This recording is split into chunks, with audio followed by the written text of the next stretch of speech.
بسم اللہ الرحمن الرحیم۔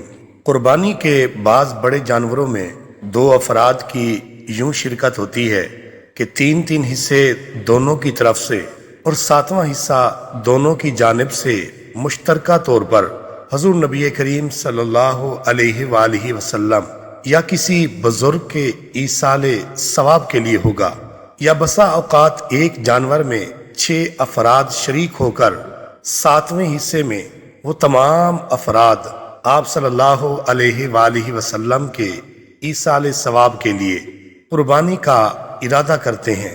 ایسا کرنا شرعاً جائز ہے، اس سے قربانی کی ادائیگی پر کوئی فرق نہیں پڑتا۔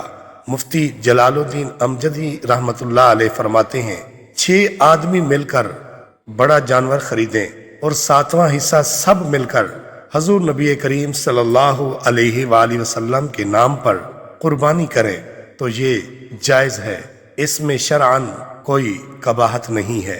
اللہ تعالی ہم سب کو دینی و شرعی مسائل میں سمجھ بوجھ عطا فرمائے، آمین یا رب العالمین۔